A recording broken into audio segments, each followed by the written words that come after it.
Hi friends, welcome back to our channel. Friends, మన channel pro kabaddi season 11 కి సంబంధించిన ప్రతి చిన్న అప్డేట్ మన ఛానల్లో రెగ్యులర్ వస్తుంటాయి. ఇంకా మన ఛానల్ సబ్స్క్రైబ్ చేసుకోకపోతే ఫ్రెండ్స్ వెంటనే సబ్స్క్రైబ్ చేసుకోండి అండ్ పక్కన బెల్ ని యాక్టివేట్ చేసుకోండి. అండ్ అదే ఇంకా మన వీడియోని లైక్ చెప్తే ఫ్రెండ్స్ వెంటనే లైక్ చేస్తే మనం వీడియోలకి తింటాం. ఫ్రెండ్స్ తప్పకుండా లైక్ చేయండి. లైక్ చేస్తే మన వీడియో మార్కెట్ కి ఫాస్ట్ రీచ్ అవుతుంది. ఇక పీకేఎల్ సీజన్ 11 లో 120 మ్యాచ్ వచ్చేసి అక్కడ Telugu Titans versus Patna pirates. ఇక ఈ మ్యాచ్ వచ్చేసి మన తెలుగు టైటన్స్ కి 21 మ్యాచ్ క్వాలిఫై అవ్వడానికి మరి మన తెలుగు టైటన్స్ మాత్రం చాలా ఇంపార్టెంట్ మ్యాచ్ అని చెప్పుకోవచ్చు. ఇంకా జస్ట్ 2 మ్యాచెస్ మాత్రమే మిగిలి ఉన్నాయి అక్కడ. సో ఆ రెండు కూడా చాలా ఇంపార్టెంట్ మ్యాచెస్ అని చెప్పుకోవచ్చు. 2 గెలిస్తేనే అక్కడ మరి క్వాలిఫై అవ్వడానికి అయితే ఛాన్స్ ఎక్కువ ఉంటుంది. ఒకటి గెలిచినా కానీ ఛాన్స్ ఉంటుంది, బట్ మిగతా టీమ్స్ పైన ఆధారపడి అయితే ఉంటుంది. బట్ 2 గెలిచినాం అనుకో మరి డైరెక్ట్ క్వాలిఫై అవ్వడానికి ఎక్కువ ఛాన్స్ అయితే మనకైతే కనబడుతుంది. ఆల్రెడీ అక్కడ మరి హర్యానా స్టీలర్స్ అండ్ దబాంగ్ ఢిల్లీ కేసు అయితే క్వాలిఫై అయింది. ఇక మిగతా అక్కడ చూసుకుంటే Patna pirates, UP Yoddhas, U Mumba, Telugu titans, Jaipur pink panthers and Puneri Paltan, మొత్తం అక్కడ చూసుకుంటే ఇంకా 6 టీంల మధ్య పోటీ అయితే ఉంటుంది అక్కడ. సో కాబట్టి మరి 6 టీంలు కూడా మరి దాదాపు 55 పాయింట్ల దగ్గర అయితే ఉన్నాయి. సో చిన్న మార్జిన్ తోనే అయితే ఉన్నాయి. సో కాబట్టి మన తెలుగు టైటన్స్ మాత్రం ఈ 2 మ్యాచ్లు కూడా చాలా ఇంపార్టెంట్ అని చెప్పుకోవచ్చు. ఇక మరి ప్రస్తుతం అయితే టేబుల్ లో 6th ప్లేస్ లో అవుతుంది. మొత్తం అక్కడ 20 మ్యాచ్ లో 11 గెలిచింది, 9 అయితే ఓడిపోయింది, 60 పాయింట్లు అయితే ఉన్నాయి.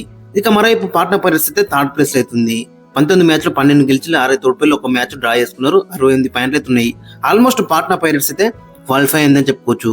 ఇక వీరిద్దరి మధ్య హెడ్ ఇక్కడ ఒకసారి మనం చూసుకుంటే మొత్తం అక్కడ 24 మ్యాచెస్ లో 12 టైమ్స్ అక్కడ పాట్నా పైరేట్స్ గెలిచింది, 11 టైమ్స్ మన తెలుగు టైటన్స్ గెలిచింది. ఒక మ్యాచ్ వచ్చేసి అక్కడ టై చేసుకున్నారు.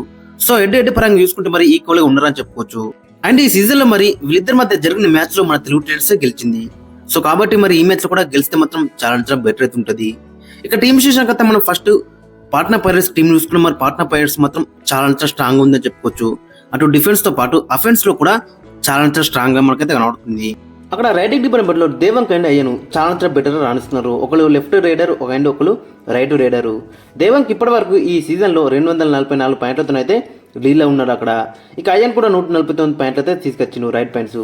ఇక డిఫెన్స్ లో అక్కడ మనం చూసుకుంటే అంకిత్ జగ్లర్ 61 టైటిల్ పాయింట్స్ తీసుకొచ్చిండు, దీపక్ సింగ్ 48, శుభం షిండే అక్కడ 45 టైటిల్ పాయింట్స్ అయితే తీసుకొచ్చిండు.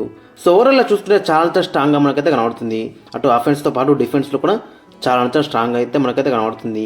ఇక ఫైనల్ వీక్ స్టార్టింగ్స్ ఒకసారి మనం చూసుకుంటే అక్కడ అంకిత్ కెప్టెన్, శుభం షిండే, అయన్, దేవంక్, సుధాకర్, దీపక్ అండ్ గుర్దీప్. లాస్ట్ మ్యాచ్లో అయితే అక్కడ మరి సుధాకర్కి అయితే ఛాన్స్ ఇచ్చారు. మరి ఈ మ్యాచ్ కూడా కంటిన్యూ అయ్యే అవకాశం అయితే మనకు కనిపిస్తుంది. ఇక సుధాకర్ కూడా ఆడైతే మాత్రం చాలా డెడ్లీగా అయితే ఉంటుంది మళ్ళీ వీళ్ళ రైడింగ్ డిపార్ట్మెంట్ అనేది. ఇక మరో ఇప్పుడు మన తెలుగు టైటన్స్ చూసుకుంటే మన తెలుగు టైటన్స్ లాస్ట్ మ్యాచ్ మనం చూసినాం ఏ విధంగా అక్కడ గెలిచి వస్తున్నారు. ఫస్ట్ హాఫ్ లో కొంచెం డిసప్పాయింట్ చేసినా అని సెకండ్ హాఫ్ లో అక్కడ పవన్ శ్రాంత్ అయితే మ్యాచ్ అయితే గెలిచిందని చెప్పుకోవచ్చు.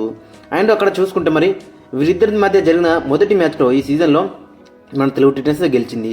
సో కాబట్టి మరి ఈ మ్యాచ్లో కూడా మన తెలుగు టైటన్స్ గెలిచే ఛాన్స్ మనకైతే కనబడుతుంది. ఎందుకంటే అక్కడ మరి పవన్ శ్రాంత్ కూడా ఫామ్లోకి అయితే వచ్చిండు. లాస్ట్ మ్యాచ్లో మనం చూసినాం ఏ విధంగా రాణించిండు. మొత్తం ఏకంగా అక్కడ 12 పాయింట్స్ అయితే తీసుకొచ్చిండు, అది కూడా సెకండ్ హాఫ్లోనే. సో కాబట్టి మరి ఈ మ్యాచ్లో కూడా అదే కంటిన్యూ చేస్తే మాత్రం చాలా బెటర్ అయితే ఉంటుంది. తెలుగు టైటన్స్ ప్రాబ్లం ఏంటంటే అక్కడ మరి డిఫెన్సే ప్రాబ్లం. అఫెన్స్లో అక్కడ మనం చూసుకుంటే పవన్ శ్రాంత్, విజయ్ మలిక్ అండ్ ఆశిష్ నర్వాల్ ముగ్గురు కూడా చాలా బెటర్ రాణిస్తున్నారు. విజయ్ మలిక్ ఈ సీజన్ మొత్తం అక్కడ 160 రైట్ పాయింట్స్ అయితే తీసుకొచ్చిండు. ఇక Ashish Narwal 109 raid points and Pawan Sehrawat 106 raid points అయితే తీసుకొచ్చిండు. పవన్ శ్రాంత్ ఇంజూర్ కాకపోతే ఈ లిస్ట్లో అయితే టాప్లో ఉండేవాడు అక్కడ, బట్ ఇంజూర్ అయింది. అయినా కానీ అక్కడ 106 రైట్ పాయింట్స్ అయితే తీసుకొచ్చిండు. సో ఓవరాల్ చూసుకుంటే ముగ్గురు కూడా చాలా బెటర్ రాణిస్తున్నారు. బట్ డిఫెన్స్లో అక్కడ మనం చూసుకుంటే సాగర్ రావల్ 39 టైటిల్ పాయింట్స్ మాత్రం ఉన్నాయి, అంకిత్ జగ్లర్ 34, అజిత్ పవార్ 30, క్రిషన్ దుల్ 19 అండ్ శంకర్ గది 16తో అయితే ఉన్నాడు. డిఫెన్స్లో అయితే ఏ ఒక్క ప్లేయర్ దగ్గర కూడా కన్సిస్టెంట్ పర్ఫార్మెన్స్ అయితే మనకైతే కనబడతలేదు. ఒక మ్యాచ్లో మంచిగా రాణిస్తే ఒక మ్యాచ్లో 2 మ్యాచ్ డిసప్పాయింట్ చేస్తున్నారు. చూడాలి మరి ఈ మ్యాచ్లో ఏ విధంగా రాణిస్తున్నారు అనేది ఇంట్రెస్టింగ్ కనబడుతుంది. ఇక ఫైనల్ స్టార్టింగ్స్ అని ఒకసారి మనం చూసుకుంటే Pawan Sehrawat main raider, Ashish Narwal right ఇన్లో ఆడతాడు, విజయ్ మలిక్ లెఫ్ట్ ఇన్లో ఆడతాడు, శంకర్ గదే 6, క్రిషన్ దుల్ రైట్ కార్నర్లో ఆడతాడు, అంకిత్ జగ్లన్ లెఫ్ట్ కార్నర్లో ఆడతాడు, అజిత్ పవార్ లెఫ్ట్ కవర్లో ఆడతాడు అండ్ సాగర్ రావల్ రైట్ కవర్లో ఆడతాడు. ఇక సబ్స్టిట్యూట్గా అక్కడ మనం చూసుకుంటే పర్ఫుల్ జఫర్ 6, ఓంకర్ పటేల్.